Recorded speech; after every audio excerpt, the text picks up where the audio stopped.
Hello, this is Ankit Kumar. I teach physics to 11th and 12th standard JEE and NEET since I'm teaching physics since 4 years, and here is me with one of the topic of electrostatics, and this you will have to you will get this topic in very last of the topic electrostatic, and the topic's name is electric pressure. सो कभी कभी इस topic से questions मिलते हैं JEE NEET में specially, तो हम उसके बारे में बात करते हैं कि उसकी कैलकुलेशन कैसे करेंगे, इलेक्ट्रिक प्रेशर होता क्या है और हम उसको कैलकुलेट कैसे कर सकते हैं। उसके लिए मैंने यहाँ पर एक मेटलिक बॉडी ली है, और हम ये अच्छे से जानते हैं कि जो मेटल्स होते हैं उनमें चार्ज अंदर रिसाइड नहीं कर सकता, so charge has to move out and all the charge must be spread on the surface of this metal. और हमें ये भी पता है अच्छे से कि जो पॉइंट्स जहाँ पर रेडियस ऑफ कर्वेचर स्मॉल है वहां पर चार्ज डेंसिटी ज्यादा होगी, because we know that there is a relation between charge density and radius of curvature. तो जहाँ पर शार्प एजेस हैं इस तरह का, जहाँ पर फ्लैट पार्ट जहाँ पर है वहाँ चार्ज कम होगा, और जहाँ पर इस तरीके से कर्व पार्ट है और यहाँ पर जहाँ रेडियस का कर्वेचर कम है तो वहाँ पर चार्ज की जो वैल्यूज हैं या फिर चार्ज का जो डेंसिटी है वो ज़्यादा होगा। तो हम इलेक्ट्रिक प्रेशर कैसे कैलकुलेट करते हैं और आता कैसे इलेक्ट्रिक प्रेशर। तो जैसा कि आप देख पा रहे होंगे यहाँ पर पूरे मेटेलिक सरफेस पर चार्ज स्प्रेड हुआ है, और क्या होता है कि ये चार्ज जो है ना एक दूसरे को रिपेल करता है। तो ये मेटेलिक बॉडी एक आउटवर्ड एक्सटेंशन फील करती है, आउटवर्ड प्रेशर फील करती है, और वो जो फील्ड और जो प्रेशर है वो जो आता है बिकॉज ऑफ इलेक्ट्रिक चार्जेस, तो इसलिए उसको बोल देते हैं इलेक्ट्रिक प्रेशर। सो इसकी अगर डेफिनेशन लिखनी हो इलेक्ट्रिक प्रेशर की तो उसको ऐसा डिफाइन करते हैं। So due to electric repulsion between charges on a metal surface, an outward pressure is felt or experienced by this body, and that pressure we termed as electric pressure। तो यहाँ से हमें मिल जाता है इलेक्ट्रिक प्रेशर। जो metal charges हैं उसकी वजह से ये एक आउटवर्ड इसको थोड़ा सा फोर्स फील होता है, जिसकी वजह से ये मेटल जो है ना एक्सपैंड होना चाहता है, और इस एक्सपेंशन की वजह से इसमें प्रेशर क्रिएट हो जाता है, और उस प्रेशर को इलेक्ट्रिक चार्जेस की वजह से होता है, इसलिए उसको बोलते हैं इलेक्ट्रिक प्रेशर।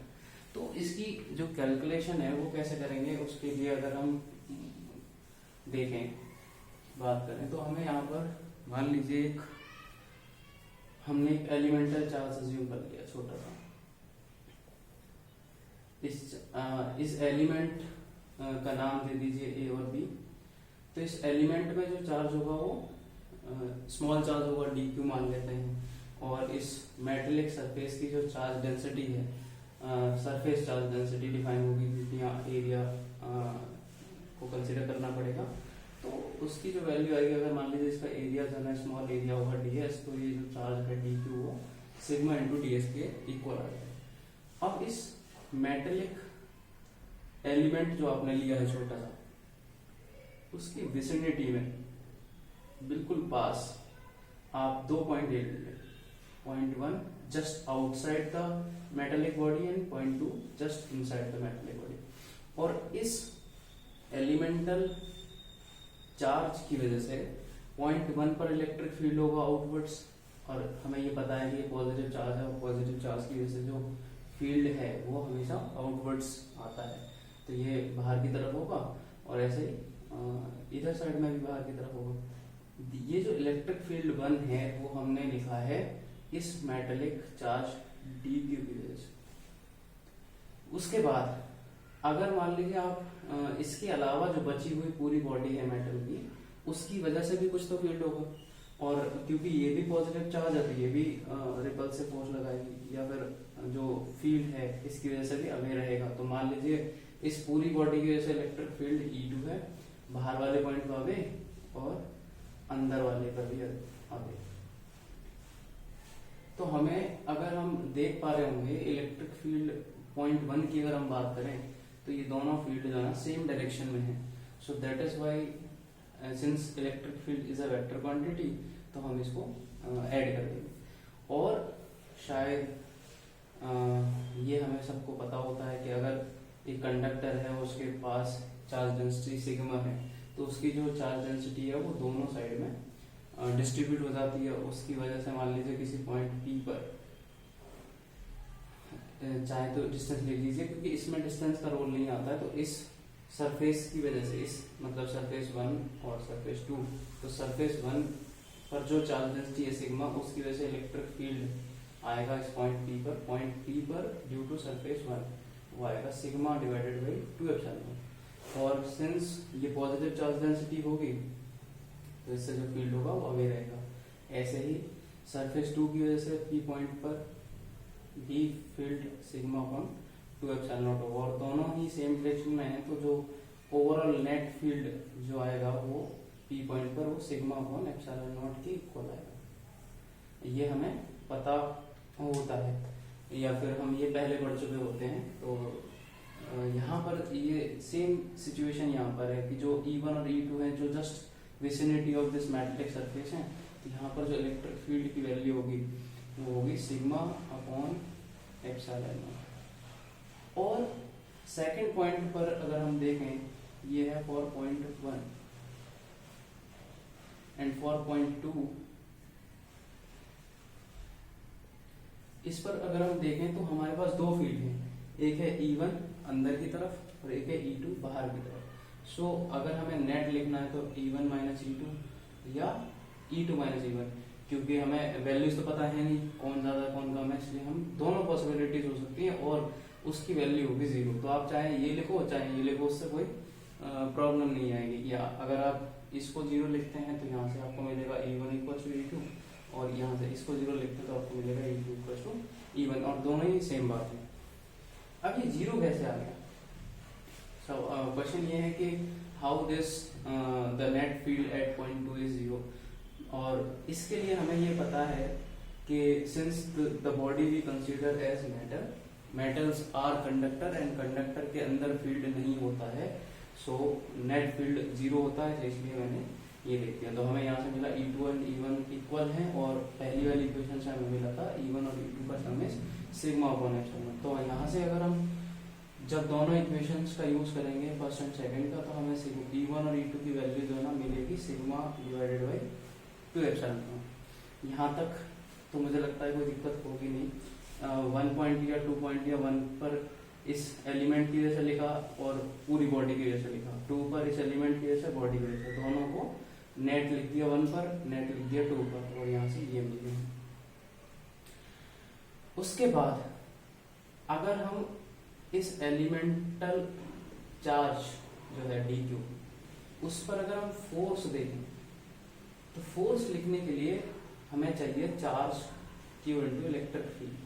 अब क्योंकि ये एलिमेंटल चार्ज है dq, तो ये छोटा सा फोर्स आ जाएगा d है, चार्ज है dq।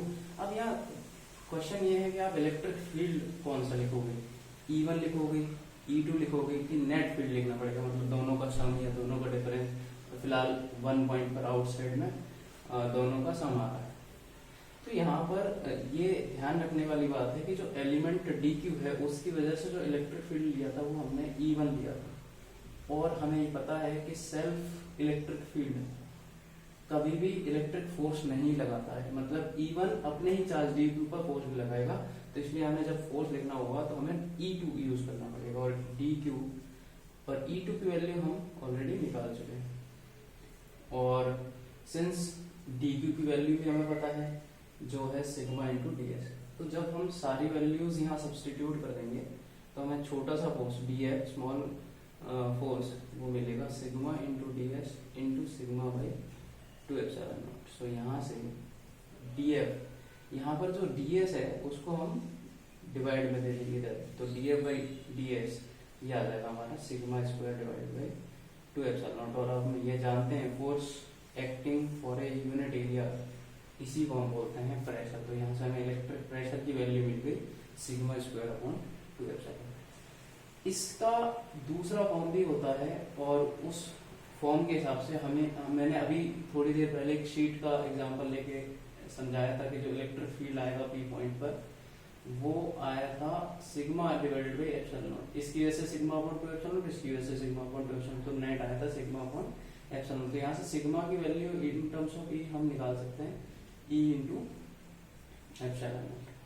जैसे ही हम इस प्रेशर में इलेक्ट्रिक प्रेशर में इसकी वैल्यू को सब्स्टिट्यूट करेंगे तो ये आएगा E square epsilon naught square divided by 2 epsilon naught. एक एप्सिलॉन नॉट से एप्सिलॉन नॉट कटेगा, so electric field square divided by 2 into epsilon naught, half epsilon naught into E square, ये आ जाएगा आपका इलेक्ट्रिक प्रेशर। इसकी सेकेंड फॉर्म जो है ना इस तरीके से होगी। तो इसे हम एनर्जी डेंसिटी भी बोलते हैं। जब आप कैपेसिटेंस वाले पार्ट में जाएंगे तो you small you energy per unit volume, ये भी यही आती है half epsilon not into E square. और इसे हम पॉइंटिंग वेक्टर भी बोलते हैं इलेक्ट्रोमैग्नेटिक वेव्स के लिए। तो अब तक मैंने इलेक्ट्रिक प्रेशर का आपको कंसेप्ट बता दिया कि इलेक्ट्रिक प्रेशर मेटलिक बॉडी है तो वो चार्जेस डिस्ट्रीब्यूट होंगे, जिस जगह पर रेडियस ऑफ कर्वेचर कम होगी वहां चार्ज ज्यादा होगा। तो नॉन यूनिफॉर्मली ये चार्ज डिस्ट्रीब्यूट होंगे अगर बॉडी सिमेट्रिक नहीं है तो और क्योंकि हम अगर सिमेट्रिक ले लेंगे तो फिर जो चार्ज का डिस्ट्रीब्यूशन होगा वो यूनिफॉर्म होगा। फिलहाल मैंने नॉन यूनिफॉर्म ऐसे ही कुछ भी रैंडम बॉडी ले ली है और उसका एक एलिमेंट ले लिया ए बी, उसके 2 पॉइंट लिए, उसके जस्ट अंदर एक जस्ट बाहर, जस्ट अंदर मतलब बॉडी के अंदर और जस्ट बाहर विसिनिटी में, and we write down the electric field for both the points 1 and 2 because of this element and the body। तो जब एलिमेंट की वजह से इलेक्ट्रिक फील्ड लिखा उसको मैंने कंसीडर कर लिया E1 and the field due to this body the whole body at point 1 is E2 and we can see from this figure both E1 and E2 are in same direction, so they added up and their values the value comes out to be sigma upon epsilon। And at point 2, since they are in opposite direction and we know that point 2 is the point inside this metallic body, and we know that inside the metal the electric field, net electric field is 0, so I put that equals to 0, and after simplifying the equations to equation we got E1 and E2, the value of E1 and E2 is sigma upon 2 epsilon, and after that I calculated the force dF on that elemental charge D2, and for that I used electric field E2, since the electric field due to its own charge E1 will not apply any force on its own charge D2. So after putting all the values and taking area to the left side, we know that force per unit area is pressure. So this is how pressure we got, and the other forms of pressure as well. Thank you.